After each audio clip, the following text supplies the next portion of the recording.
Hey there, folks. Welcome back. I'm the Middle Management Gamer, and today I am introducing a new show.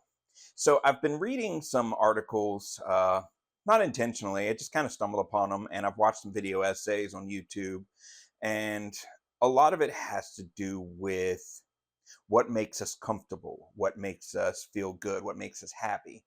And then I've read some articles on why gaming gets difficult as you get older. And I believe I still have the link for that video, and I'll probably put it in the description if I can find it. But I thought it was a really good video essay a guy did about why gaming gets difficult as you become older and what he's struggling with. And is it the games? Is it him, et cetera, so forth.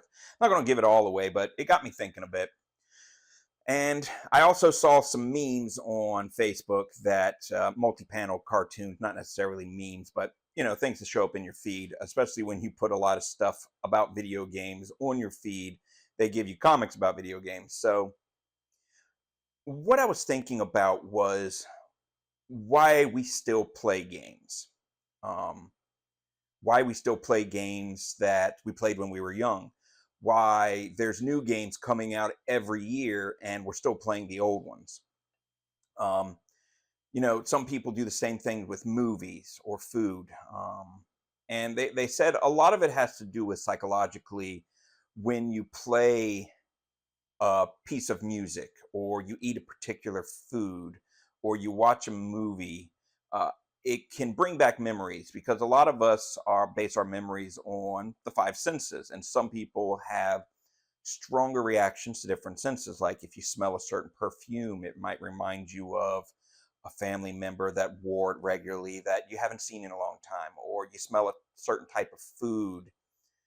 It may bring back a super happy memory of a family dinner that you had or something along that lines.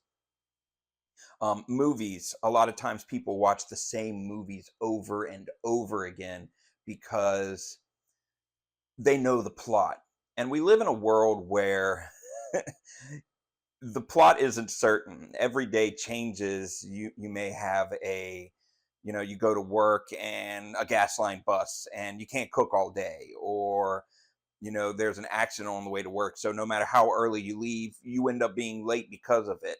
So the plot's uncertain. So we watch these movies we've seen hundreds of times. For me, one of my favorite is Who Framed Roger Rabbit. I can almost do the entire character's script from memory. I've seen the movie so many times, but it brings me comfort. And the reason for that is I know what's going to happen. There's no surprises.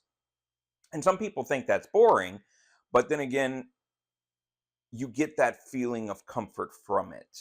You're not worried. It's not going to surprise you. It's not going to throw you a curveball. You just get to sit and relax and enjoy it. And I was thinking about that and video games and why we play the games we do over and over again. And sometimes there's video games that they'll try to recreate or remake. Been playing a lot of remakes and remasters of games lately, and I think there's good things to be said about that and bad things. I got in the middle of an argument between two people who were pro and con on game remakes. And for me, there's pros and cons, obviously. So I sat in the middle because there's a new generation that could play games that we enjoyed, the storylines that we enjoyed, and may not necessarily be able to approve of the media. It's hard to go back and play an Atari game if you grew up on a Nintendo 64. It's hard to go back and play a Super Nintendo game if a PlayStation 5 is the first thing that you gamed on. So it's nice to have those remakes in this way so that you can get that. And you can play those games that maybe your dad or your uncle or your brother or your grandfather enjoyed and he talks about all the time, and maybe you can get that same sense of nostalgia. For us, sometimes we don't have the opportunity to play the old games that we have because we no longer have access to that system. And some of us don't want to emulate games because for moral reasons. The people who make video games put a lot of time and effort into it, and it's a business, and we want to support business so they can continue to make new games. So maybe that's why you don't want to play emulated games. So maybe you feel like you don't have access to an old Nintendo game because you don't have a Nintendo. So when they remake Super Mario RPG or Paper Mario or Dead Space or even a modern game like Until Dawn, it may be your chance to play a game that you loved, and it may be the closest thing you get to that old game. So, that there's good reason for that. And yeah, the argument can be made that we're not making anything new because we're so focused on the old. You know, that's a valid argument. There's plenty of people out there releasing new games and new ideas. It's not going to hurt the production of new video games to remake a few old ones. So that brings us to the new show. The new show is Why Are We Still Playing? Or Why Do We Still Play? I'm back and forth. I'm not sure which one sounds better. Why do we still play Legend of Zelda? Why are we still playing Legend of Zelda? Why do we still play Legend of Zelda? Well, maybe it's because it helps us deal with the fact that the world is a long journey, and it all begins with the first step. And Legend of Zelda gives us that with a musical flourish. Why do we still play Doom 3? Well, maybe we always want to go to Mars, and we might never get to in our lifetime. So this is the opportunity. Albeit it's in the middle of a Hellspawn invasion. Why do we still play Final Fantasy VII?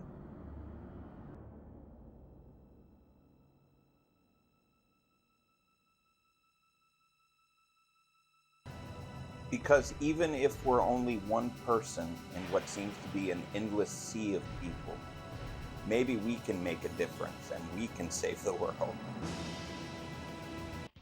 Why do we still play Super Punch-Out? Because every underdog story begins with that first fight or bout. Why do we still play Spider-Man? Because everybody loves a superhero, and this gives us the feeling of being that superhero. Why do we still play Resident Evil? Because when there's a zombie outbreak, are we going to join the fray? Or are we just going to be another Jill sandwich?